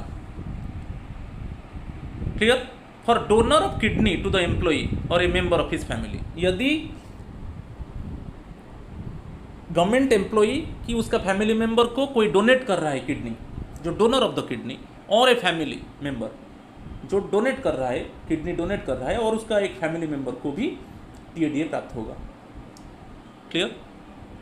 Entitlement for journey TA, travel allowance by road, rail, air और steamer is allowed by the entitled और lower class government servant और member of his family and also attendant. जो भी बेसिक पे के हिसाब से ट्रैवलिंग अलाउंस में जो भी फैसिलिटीज़ है, कभी कभी एयर फैसिलिटी होता है बेसिक पे के हिसाब से, कि रेल फैसिलिटीज़ की, रोड फैसिलिटी, उसके हिसाब से TA प्राप्त होगा।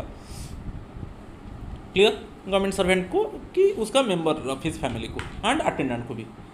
DA is allowed for the period of journey, period of journey के लिए डियरनेस अलाउंस मिलेगा, मगर there is no DA for halt is admissible. यहाँ पर सपोज आप रुक गए, ओके, कुछ समय तक रुक गए, वो समय एक्चुअली ऐड नहीं होगा DA के लिए। गवर्नमेंट सर्वेंट और member of his family and also attendant, तो सबको मिलता है, चाहे वो गवर्नमेंट सर्वेंट हो, उसका फैमिली मेंबर हो, और ऑल्सो अटेंडेंट को। Air fare can be allowed if the government is satisfied that air travel was absolutely essential and any other mode would have definitely endangered the life of the patient. ये case में air fare का facility मिलेगा यदि government satisfy होता है, okay, कि उसको air में जाना है क्योंकि पेशेंट का कंडीशन बहुत ख़राब है, तब वहाँ पर TADA मिलेगा। For travel within the city, conveyance charges limited to mileage as on tour, only 50% mileage permissible in case of family member. इसको याद रखना है, विद इन सिटी में फैमिली मेंबर को 50% माइलेज अलाउंस मिलता है, okay, is admissible. Also in this case distance travel is more than 8 kilometres, distance travel more than 8 kilometres, but within the city, वहाँ पर याद रखना है जो जो TA मिलेगा वो 50% माइलेज अलाउंस मिलेगा फैमिली मेंबर को, और गवर्नमेंट एम्प्लॉय को पूरा मिलेगा, और उसका फैमिली मेंबर को 50% माइलेज अलाउंस मिलेगा। Ambulance charges reimbursement, the ambulance should be used with in the same city, बहुत इंपॉर्टेंट है, जो एम्बुलेंस यूज होगा सेम सिटी के अंदर यूज होगा, तब हम रीइंबर्स कर सकते हैं। The ambulance should belong to government और लोकल फंड और a social service organisation such as red cross society etcetera. The ambulance is used to convey patient to a place of treatment और from one hospital to another for purposes of certain medical examination etcetera. ये मगर within city में होना चाहिए। It should be certified that the conveyance of the patient by any other means would definitely endanger his or her life or grossly aggravate the conditions of his or her health. ये सब conditions ambulance के लिए, मगर बहुत important है with in same city के अंदर, चाहे कोई ट्रीटमेंट हो, चाहे वो कोई इन्वेस्टिगेशन हो, चाहे डायग्नोस्टिक टेस्ट हो, विद इन सिटी के अंदर। और ये भी है एम्बुलेंस में जाना है क्योंकि विद इन सिटी के अंदर एम्बुलेंस में जाना है क्योंकि एनी अदर मोड में उसके लिए खतरा हो सकता है पेशेंट के लिए। ये सब चीज़ को याद रखना है। अटेंडेंट और escort, TA asks for family member for journeys both ways if it is certified that it is unsafe for the patient to travel unattended and that an attendant or escort is necessary to accompany him to the place of treatment. मैं बता चुका हूँ, यदि patient अकेला नहीं जा सकता, unsafe है, then authorized medical attendant or medical officer they have given permission that attendant is necessary or escort is necessary. In that case also attendant or escort is entitled for TA and DA. TA as above will also be admissible. It becomes necessary for an attendant or escort to travel again to face the patient and so certified. Again अभी patient का treatment हो रहा है, फिर it means attendant फिर it means फिर गया उसको लाने के लिए, वो भी उस केस में भी अटेंडेंट और एस्कॉर्ट को भी TADA मिलेगा। तो इस मीन्स दोनों टू एंड फ्रो के लिए उसको TADA मिलेगा। और ये इसके ऊपर बहुत बार क्वेश्चन आया है, travelling expenses incurred for kidney donor. कभी कभी क्या है, गवर्नमेंट सर्वेंट का किडनी खराब हो जाता है, तो तब वो किडनी डोनर को ढूंढता है। तब जब किडनी डोनर उसको डोनेट करेगा, ओके, तो उसके लिए भी TADA गवर्नमेंट एम्प्लॉई रीइंबर्स कर सकता है। Government servants are eligible for reimbursement of travelling expenses of the donor of a kidney to them or to a member of their family for the journeys made in connection with the transplantation at the following rates। यदि जो donor है और एक family member के लिए, वहाँ पर भी हम रीइंबर्स कर सकते हैं। ओके, यदि गवर्नमेंट एम्प्लॉय को कोई किडनी डोनर वो किडनी डोनेट करता है, उस केस में जो किडनी डोनर है और उसका फैमिली मेम्बर के लिए गवर्नमेंट एम्प्लॉय TADA क्लेम कर सकता है। यहाँ पर दो ऑप्शन है। The donor is a private person, जो किडनी डोनेट कर रहा है गवर्नमेंट एम्प्लॉय को, वो प्राइवेट पर्सन है, तो TA is admissible at the rates of the recipient government servant. जो डोनर को TADA मिलेगा वो गवर्नमेंट सर्वेंट जो एंटाइटल है TADA का, उसी के हिसाब से मिलेगा। यदि donor is another government servant और इज फैमिली मेम्बर, यदि जो डोनर है, जो किडनी डोनेट करता है, वो एक गवर्नमेंट सर्वेंट है और उसका कोई फैमिली मेम्बर गवर्नमेंट सर्वेंट है, तो उसको जो TADA क्लेम करेगा वो डोनर के हिसाब से होगा। TA is admissible at the rates applicable to the donor government servant. यदि डोनर एक गवर्नमेंट सर्वेंट है और डोनर का फैमिली मेम्बर गवर्नमेंट सर्वेंट है, तब उस केस में जो TADA डोनर के लिए क्लेम होगा वो डोनर के हिसाब से होगा। Clear? Advance TA can be granted to the extent TA is admissible. जितना TA ट्रैवलिंग अलाउंस हम एडमिसिबल है, उसके हिसाब से एडवांस भी ले सकते हैं। TA advance is adjustable in the claim which should be submitted on completion of journey और on 31 March whichever is earlier. जो TA एडवांस हम लिया है, तो हमारा जर्नी कंप्लीट होने के बाद हम क्लेम करेंगे, अदरवाइज जो फाइनेंशियल ईयर जो एंड डेट है ऑन 31 मार्च के अंदर हम उसको क्लेम करेंगे TA को। Clear? Reimbursement of charges for special nursing. Special nursing के लिए cost of accommodation in the hospital suited to his status. जो गवर्नमेंट एम्प्लॉई है, उसका जो स्टेटस है, उसके हिसाब से उसको अकोमोडेशन मिलेगा हॉस्पिटल में। ओके, वो रीइंबर्समेंट होगा। और स्पेशल नर्सिंग के लिए charges for ordinary nursing provided to in patients by the hospital. यदि patient is treated in the hospital, उस केस में जो नर्स है वो जो अटेंड करेगा उसको ट्रीटमेंट के लिए हॉस्पिटल में, उसमें कुछ फीस पेड किया जाता है नर्स को, तो वो भी रीइंबर्स होगा। In case of special nursing during inpatient treatment including for CGHS beneficiaries, reimbursement is allowed subject to a maximum of ₹150 per shift of 12 hours for special nurse. Special nurse के लिए 12 घंटा में ₹150 per shift okay payment किया जाता है, और ₹75 पर shift of 12 hours for आया और attendant. No reimbursement is allowed for special nursing at residence. Residence में नहीं, रेसिडेंस में कोई स्पेशल नर्स गवर्नमेंट एम्प्लॉय ने अपॉइंट किया, तो उस केस में जो हम पेमेंट कर रहे हैं वो रीइंबर्स नहीं होगा। Only case of indoor treatment. Indoor treatment में 12 आवर्स के लिए नर्स को ₹150 जो हम पेमेंट करते हैं वो रीइंबर्स होगा, और आया और अटेंडेंट को जो ₹75 हम पेड करते हैं 12 आवर्स में, वो रीइंबर्स होगा। आया charge can be reimbursed by head of office up to limit of ₹2000 on certificate from medical officer in charge countersigned by medical superintendent. जब मेडिकल ट्रीटमेंट हॉस्पिटल में होता है और जो आया को पेमेंट किया जाता है 12 घंटा में ₹75, तो मैक्सिमम ₹2000 तक ओके हमारा रीइंबर्स होगा। और वो भी कैसे ना, मेडिकल ऑफिसर सर्टिफिकेट इशू करेगा, it must be counter signed by the medical superintendent. In case of diet charges, जो लो पेड गवर्नमेंट एम्प्लॉइज है, डाइट चार्जेस को रीइंबर्स किया जाएगा, सभी एम्प्लॉइज के लिए नहीं, जो लो पेड गवर्नमेंट एम्प्लॉइज है ओके। और कोई गवर्नमेंट एम्प्लॉई उसका लोअर ग्रेड गवर्नमेंट एम्प्लॉई उसका इंडोर ट्रीटमेंट हो रहा है, हॉस्पिटल में ट्रीटमेंट हो रहा है, तो उसका डाइट चार्जेस को रीइंबर्स किया जाएगा।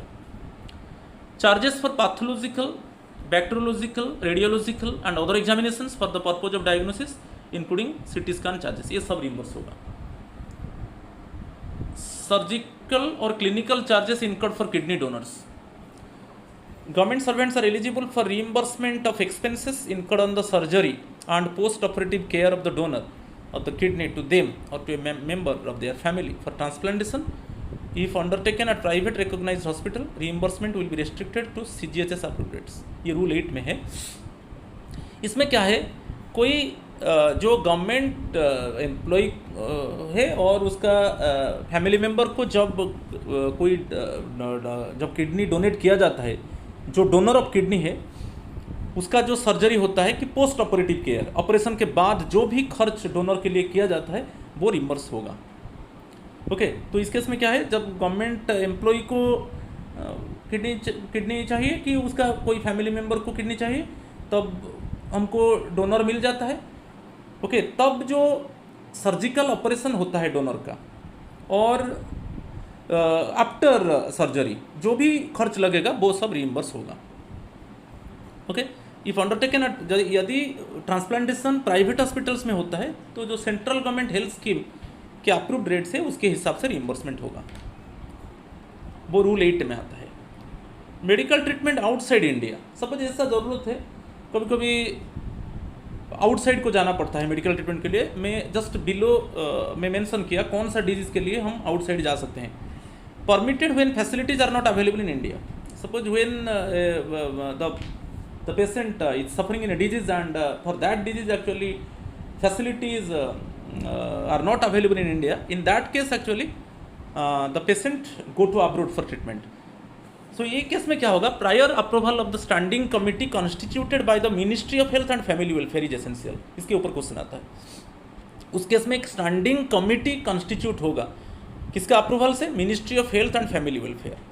इन special cases if approval could not be obtained due to circumstances beyond the control, यदि कभी कभी क्या है ना, ऐसा कुछ सर्कमस्टांस है जिसमें अप्रूवल नहीं हो पाया, तब भी रीइंबर्समेंट हो सकता है। रीइंबर्समेंट में भी allowed if other conditions are fulfilled. जो अदर कंडीशंस फुलफिल होता है तब रीइंबर्समेंट होगा। यदि कोई स्पेशल सर्कमस्टांसेस में सपोज अप्रूवल नहीं हो पाता है, ministry of health and family welfare से अप्रूव नहीं हो पाता है, तो उस केस में भी रीइंबर्समेंट हो सकता है, मगर other conditions must be fulfilled.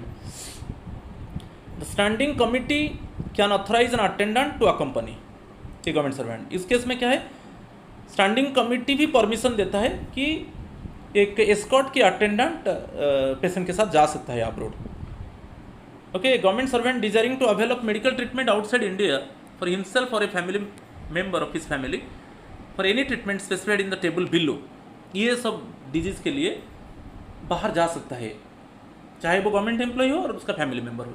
Complex और high risk cardiovascular surgery cases for treatment at centres with extensive experience, bone marrow transplant, complex medical and oncological disorders such as leukemia and neoplastic conditions, complex high risk cases in microvascular and neuro surgery for treatment at centers with extensive experience। ये सब case में ministry of health and family welfare का permission से, approval से एक committee, standing committee constitute होगा और उनका परमिशन से, चाहे वो गवर्नमेंट एम्प्लॉय हो और उसका फैमिली मेम्बर हो, उनको परमिशन मिलेगा अब्रॉड में ट्रीटमेंट के लिए, ये सब डिजीज़ के लिए।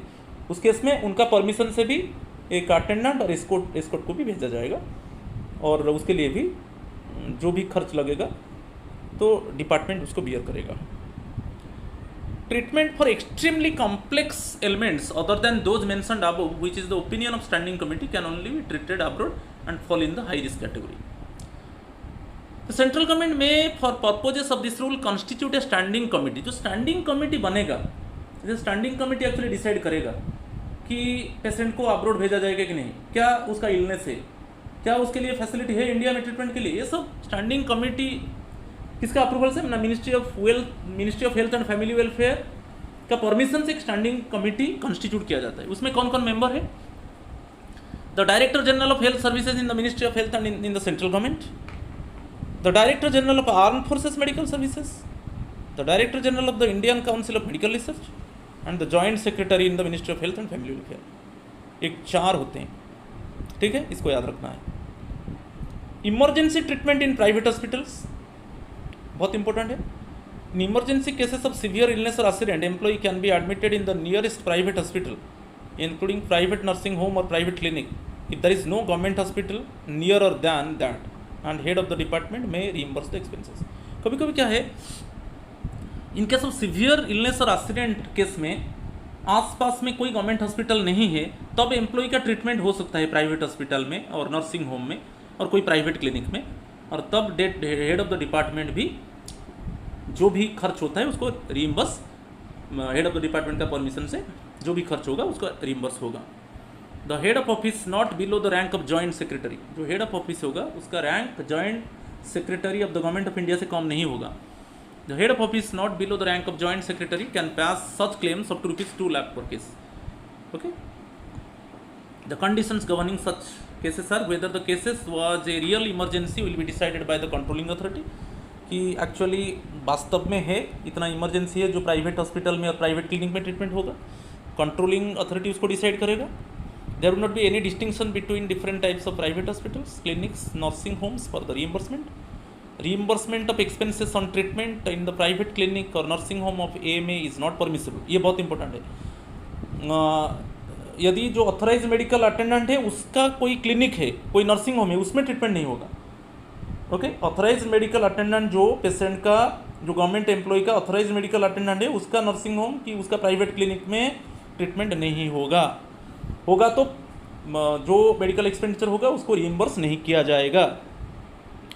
If expenditure is beyond the paying capacity of the employee, department may authorise the controlling authority to meet the expenses and admissible items subject to prescribed limits by direct payment और advance.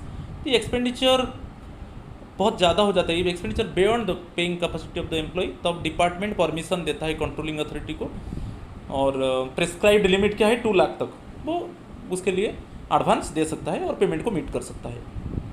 In case of employee और his family covered under CSMA rules, reimbursement shall be allowed at the non नव, ये दिया है जो NABH नव है, national accreditation board for hospitals and health care providers. तो उसके हिसाब से उसका जो नॉन नव CGHS central government health schemes rate के हिसाब से एप्लीकेबल फॉर द सिटी और the nearest CGHS city as the case में बी, और the actual expenditure which ever is less. इस केस में इस तरीके से रिम्बर्स होगा. Intra ocular lens implantation IOL, intra ocular lens implantation, actual cost of implantation or conventional operation for cataract patients and treatment thereto reimbursable if undertaken at government hospital. If undertaken at private recognized hospital, reimbursement for the different types of IOL implants will be at the rates mentioned below or actual cost whichever is less. Cost of spectacles is not reimbursable. Suppose IOL जो implantation case है, intraocular lens implantation, इस case में यदि government hospital में treatment होता है तो पूरा रीइंबर्स होगा, मगर प्राइवेट हॉस्पिटल्स में, जो प्राइवेट रिकॉग्नाइज्ड हॉस्पिटल्स है, वहाँ पर IOL इम्प्लांट किया जाएगा तो जो बिलो में है, जो प्रिस्क्राइब रेट से उसके हिसाब से होगा. मगर यहाँ पर एक बहुत इंपॉर्टेंट है, जो स्पेक्टाकल्स के लिए जो कॉस्ट है वो रीइंबर्स नहीं होगा. हाइड्रोफिलिक फोल्डेबल IOL, इसके लिए 5800 रीइंबर्स किया जाएगा यदि प्राइवेट रिकॉग्नाइज्ड हॉस्पिटल में है. ये केस में गवर्नमेंट रिकॉग्नाइज हॉस्पिटल में IOL इम्प्लांट होगा तब पूरा रीइंबर्स होगा, मगर जो प्राइवेट रिकॉग्नाइज हॉस्पिटल में IOL का इम्प्लांट किया जाएगा तो इसी रेट में किया जाएगा. Hydrophilic acrylic IOL ₹4500, PMMA IOL it is ₹500. Okay, next one scleral fixated IOL, it is ₹3500. इसको याद रखना है. Reimbursement for LASIK surgery and intact rings is not recommended. Therapeutic and bandage contact lenses for keratoconus of corneal ulcers can be considered on a case-to-case basis. For conventional cataract operation, cost of spectacles for correction of distant or near vision, कोई conventional cataract operation के लिए जो cost of spectacles for correction of distant or near vision limited to ₹200 reimbursable. Replacement of such spectacles if advised by AMA admissible every 3 years. ये बहुत important है, इसके ऊपर question आता है. Replacement of such spectacles advised by authorised medical attendant admissible every 3 years में replace हो सकता है स्पेक्टेकल्स। जो कैटरेक्ट ऑपरेशन होता है उसके बाद जो स्पेक्टेकल्स यूज होता है वो 3 ईयर्स में उसका रिप्लेसमेंट होता है और रीइम्बर्स होता है। Admissible for members of family also. Medical claims some useful tips, ये बहुत इंपॉर्टेंट है। Your pay and place of illness will determine who your AMA is, authorized medical attendant। your pay और place of illness, मैं बार बार बताया, जिस place में government employ हो और उसका फैमिली मेम्बर हो, इल होता है, उसी एरिया में ऑथराइज मेडिकल अटेंडेंट को डिटरमाइन किया जाता है, डिसाइड किया जाता है कि ये पेशेंट का ऑथराइज मेडिकल अटेंडेंट होगा, चाहे वो कैजुअल स्टे हो, चाहे वो परमानेंट रेसिडेंस हो, चाहे वो टेम्पोररी रेसिडेंस हो। वहाँ पर the patient is ill means, patient means government employee और फैमिली मेम्बर इल होता है, तो उसी एरिया में इमीडिएटली ऑथराइज मेडिकल अटेंडेंट उसी एरिया में ऑथराइज मेडिकल अटेंडेंट को डिटेक्ट किया जाता है। और पे को लिया जाता है कि हॉस्पिटलाइज होते हो तो उस पे के हिसाब से आपको अकोमोडेशन का फैसिलिटी मिलता है। Consult your AMA fast and proceed according to his advice. यदि each and every time authorised medical attendant का एडवाइस लेना है, सपोज आप कोई स्पेशलिस्ट और कोई मेडिकल ऑफिसर को कंसल्ट करना चाहते हो, तब उसके पहले AMA का परमिशन लेना चाहिए। Ensure that you purchase only the reimbursable medicine from the approved pharmacy in case of treatment under Ayurvedic, Siddha and Unani systems.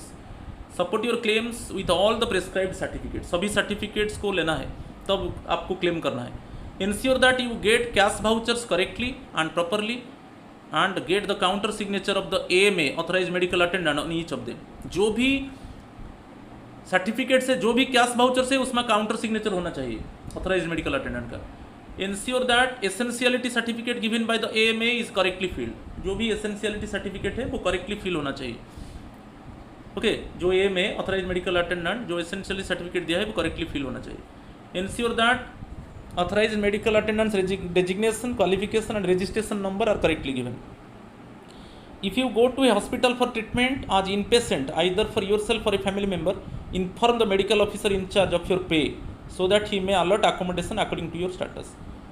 यदि कोई गवर्नमेंट एम्प्लॉय खुद और कोई फैमिली मेम्बर का ट्रीटमेंट करना चाहता है हॉस्पिटल में, उसके पहले वो इमीडिएटली AMA को उसका बेसिक पे क्या है, ओके, उसको इन्फॉर्म करना है, क्योंकि पे के हिसाब से, बेसिक पे के हिसाब से अकोमोडेशन फैसिलिटी मिलेगा हॉस्पिटल में। Once you are admitted as inpatient, follow the rules and procedure of the hospital. The rules vary from hospital to hospital. Before leaving the hospital, after treatment, get the hospital bills, receipts, vouchers, essentially certificates, etc. daily signed or counter signed by the AMA or by the medical officer in charge of the hospital, as the case may be, for claiming refund. You did not consult your AMA for getting inpatient treatment for yourself or family members from a hospital where you are normally entitled to the treatment. जो भी hospitals है जहाँ पर आप entitle हो treatment के लिए, वहाँ पर ऑथराइज मेडिकल अटेंडेंट का कोई परमिशन नहीं लेना चाहिए। आप डायरेक्टली जाकर जो रिकॉग्नाइज्ड हॉस्पिटल्स है, ओके, वहाँ पर आप ट्रीटमेंट कर सकते हो। उसके बाद ऑटोमेटिकली जो ऑथराइज मेडिकल अटेंडेंट है वो काउंटर सिग्नेचर कर देता है। फीमेल मेंबर्स में however be admitted in women's any recognised hospital. Female member जो भी वोमेन के लिए जो रिकॉग्नाइज हॉस्पिटल है वहाँ पर भी उसका ट्रीटमेंट कर सकता है। Ensure that the claim is preferred with in 6 months of completion of treatment. Treatment होने के बाद विद इन 6 months में क्लेम करना चाहिए, ओके, जो रीइंबर्समेंट के लिए क्लेम करना चाहिए after treatment within 6 months, ये बहुत इंपॉर्टेंट है। Delay in submission of medical bills may be condoned on merits of each case by all the joint secretaries besides heads of the departments concern, but the condonation should not be granted as a routine matter. कभी कभी क्या है, 6 months के बाद आप claim करते हो तो उस केस में क्या है, उसको हेड ऑफ द डिपार्टमेंट वो उसको कंडोन करता है, मगर रेगुलरली आप करोगे तो नहीं होगा। सपोज कभी 6 months के अंदर आप जो मेडिकल क्लेम किया रिम्बर्समेंट के लिए आप नहीं कर पाया, तो उसके बाद उसको कंडोन कर सकते हैं head of the department, but in routine manner actually it should not be condoned. Employees having mediclaim can claim from insurance company and the balance of eligible amount from the government। हमारा कोई mediclaim है तो हमको insurance company से compensation मिलेगा और बाकी जो खर्च हुआ है वो गवर्नमेंट से हम रिइम्बर्स करेंगे, मगर टोटल जो होगा, जो कंपेंसेशन मेडिकल इंश्योरेंस किया है उसके लिए जो कंपेंसेशन मिलेगा और जो अमाउंट गवर्नमेंट से हम रिइम्बर्स करेंगे वो टोटल एक्सपेंडिचर से ज़्यादा नहीं होगा, जो टोटल एक्सपेंडिचर किया है ट्रीटमेंट के लिए उससे ज़्यादा नहीं होगा. Cases involving reimbursement in cases of approved rates shall be referred to the technical standing committee.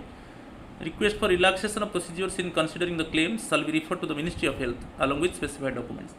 कभी रिलैक्सेशन के लिए कभी हमें ज़्यादा खर्च होता है, जैसे मैं बोला जो सीलिंग है 2 लाख है, 2 लाख से ज़्यादा खर्च हो रहा है, तो इसके लिए रिलैक्सेशन के लिए मिनिस्ट्री ऑफ जो हेल्थ है उसका परमिशन लेना पड़ेगा पूरा डॉक्यूमेंट के साथ. Under CSMA rules hospitals are recognised by the ministry of health and family welfare. जो भी central services medical attendance rules में जो हॉस्पिटल्स को रिकॉग्नाइज किया है वो ministry of health and family welfare ने रिकॉग्नाइज किया है. ये बहुत इंपॉर्टेंट है. Male child of a government servant may receive medical attendance and treatment in a recognised women's hospital up to the age of 6 years. कोई भी child जिसका as up to 6 years है वो एक वोमेन रिकॉग्नाइज हॉस्पिटल में treatment ले सकता है. इसके ऊपर क्वेश्चन आता है, मगर चाइल्ड का एज कितना होना चाहिए? 6 ईयर्स होना चाहिए. Reimbursement of expenses on IVF in vitro fertilization treatment is allowed if the age of woman undergoing treatment is between 21 and 39 years. Okay. Next है reimbursement of expenditure on IVF treatment is allowed for a maximum of 3 phase cycles. It is phase cycles. Reimbursement of expenditure on it is in vitro fertilization treatment is allowed for a maximum of 3 phase cycles. Full reimbursement is allowed for expenditure incurred on tooth extraction, filling of teeth, root canal treatment. पूरा reimburse होगा, but full reimbursement is not allowed for complete denture. Complete denture के लिए full reimbursement नहीं होगा. Cost of drug eluting coronary stents is reimbursable subject to a maximum of rupees 23,625. Beneficiaries are allowed reimbursement of cost of hip implant subject to a maximum of rupees 40,000 plus GST. Cost of nebulizer is reimbursable to beneficiaries up to rupees 3,000 or actuals, whichever is less. When the medical reimbursement claim of an employee is rejected by the controlling officer and the reasons for rejection communicated to the claimant. Suppose कभी कभी हम medical claim करते हैं, हमारा controlling officer उसको reject कर देता है, तब हम सेंट्रल गवर्नमेंट को कितना दिन के अंदर उसको इन्फॉर्म करेंगे? Within 45 days. The claimant may submit an appeal to the central government within 45 days from the date of receipt of the rejection order. हमको रिजेक्शन ऑर्डर मिला कि इसी वजह से आपका क्लेम को रिजेक्ट कर दिया गया, वो रिइम्बर्समेंट नहीं होगा. जब हमको वो रिजेक्शन ऑर्डर मिलेगा तब से 45 डेज के अंदर हम अपील कर सकते हैं सेंट्रल गवर्नमेंट को कि क्यों हमारा क्लेम रिजेक्ट किया कंट्रोलिंग ऑफिसर. ये बहुत इंपॉर्टेंट है. Within 45 days. Medical reimbursement claim under CSMA rules is to be submitted in form medical 97. ये जो फॉर्म है हम उसमें मेडिकल रिइम्बर्समेंट क्लेम करेंगे. जो मेडिकल अटेंडेंस रूल में फॉर्म मेडिकल 97, उसी फॉर्म में हम क्लेम करेंगे. मेंटल डिजीज के लिए, फॉर मेंटल डिजीज एक patient maximum period of 3 years के लिए हॉस्पिटल में ट्रीटमेंट होगा और उसका रिइम्बर्समेंट किया जाएगा. For mental diseases a patient may be allowed to receive indoor treatment. Indoor treatment means in hospital for a maximum period of 3 years. Again, government employees shall be entitled for accommodation in private ward if his basic pay is rupees 63,101 and above. इतना basic पे 7th पे commission के हिसाब से basic पे rupees 63,101 and उससे ज़्यादा होगा तब प्राइवेट वार्ड मिल सकता है. Reimbursement cannot be claimed for cost of vaccination charges for malaria. Malaria के लिए जो भी वैक्सीनेशन चार्जेस है वो रिइम्बर्स नहीं होगा. But reimbursement for hepatitis B, influenza and leprovac उसके लिए रिइम्बर्स होगा. जो भी वैक्सीनेशन हम लेंगे रिइम्बर्स होगा. स्पेसिफाइड डिजीजेस को जाएंगे. कौन सा डिजीज़ के लिए हमको मेडिकल अटेंडेंस रूल के अंदर हमको ट्रीटमेंट मिलेगा, जैसे गवर्नमेंट एम्प्लॉय को और फैमिली मेम्बर को इन इंडिया ओनली. ये दिया है avitaminosis and hypovitaminosis, correction of squint, disease causing general debility and secondary anemia, treatment for immunizing and prophylactic purposes in the case of communicable diseases only, venereal diseases and delirium tremens, treatment of sterility, operation for sterilization, medical treatment of pregnancy performed at government hospital or recognized institution, confinement including at residence if attended by child welfare and maternity center staff, prenatal and postnatal treatment, testing of eyesight for glasses once in 3 years for employees only. तो आई site को test करने के लिए, testing of I site for glasses, हम कोई spectacle के लिए हम आई टेस्ट करते हैं ओनली एम्प्लॉय के लिए। ओके, हम इसको 3 इयर्स में एक बार कर सकते हैं और जो भी खर्च होगा वो रिइम्बर्स होगा, मगर 200 रुपीज़ तक होगा। ओके, कितना होगा मैक्सिमम? 200 रुपीज़ तक रिइम्बर्स होगा। Blood and blood transfusion charges, dental treatment only in government hospitals, private recognised hospitals. Okay, surgical operations needed for removal of wooden toms and impacted wisdom tooth, treatment of gum boils, extraction, scaling and gum treatment including pyrrhia and gingivitis, filling of teeth, cost of denture reimbursable, root canal treatment. Okay, next one 12A, dental treatment can be availed by CSMA beneficiaries in any private hospital recognized under CGHS or CSMA rules and the hospitals recognized by the state government subject to the conditions.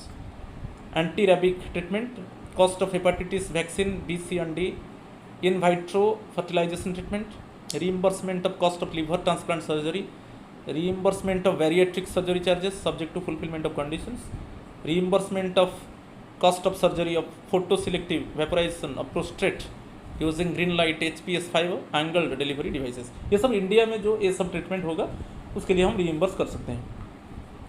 Rules को आएंगे, rules 2B जो है district है, means the district means the government servant falls ill. जो district में government servant falls ill उसको rule 2B में है। Rule 2C the government, rule 2C the government means in respect of part A और part B state the state government, in respect of part C state the lieutenant governor or the chief commissioner the case may be. Okay, 2B में district आया, 2C में government. 2E medical attendance means, medical attendance का meaning rule 2E। Rule 2F जो है patient means a government servant to whom these rules apply and who has fallen ill, patient के लिए rule 2F। 2G state means the state in which a the patient has fallen ill. 2G state means the state in which a patient has fallen ill, कौन सा state में वो patient has fallen इल, वो 2G में rule में। 2H treatment means the use of all medical and surgical facilities available at the government hospital in which the government servant is treated. Rule 3 बहुत important है, medical attendance rules.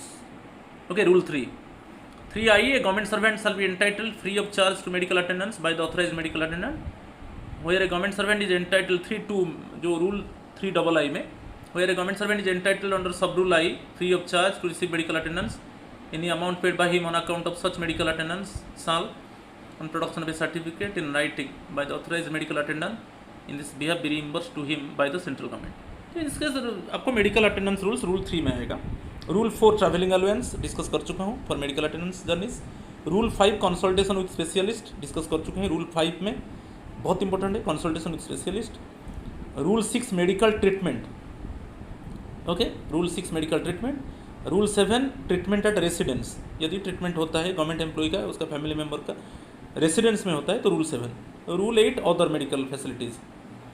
Other medical facilities rule 8(1) charges for services rendered in connection with but not included in medical attendance on और treatment of a patient entitled free of charge to medical attendance और treatment under these rules shall be determined by the authorized medical attendant and paid by the patient. If any question arises as to whether any service is included in medical attendance or treatment, it shall be reported to the government and the decision of the government shall be final. Rule 8 बहुत important है। Other इसमें आता है other medical facilities. उसमें क्या है, कभी कभी हमारा कुछ ट्रीटमेंट होता है और उसके लिए जो हम मेडिकल क्लेम करेंगे वो रिइम्बर्स होगा कि नहीं, कभी कभी उसको गवर्नमेंट को रिफ़र किया जाता है और गवर्नमेंट का जो डिसीजन होता है वो फाइनल होता है। Rule 9 counter signature of certificates.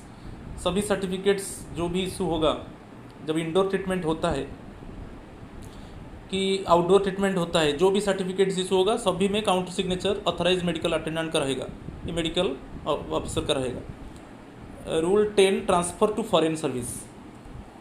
Okay, no government servant shall be transfer to foreign service unless the foreign employer undertakes to afford to him so far as may be privileges not inferior to those which he would have enjoyed under these rules if he had been employed in the service of the government of India.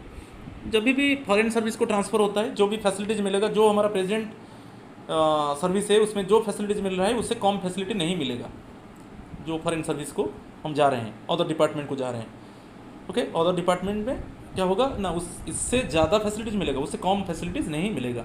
Rule 11 treatment outside India बहुत important है, rule 11 है वो treatment outside India में है. Thank you. Please see my video and definitely my video is interesting one, and you can get so much information about the central services medical attendance rules. And please subscribe my channel Asit Government Rule Guru. Thank you.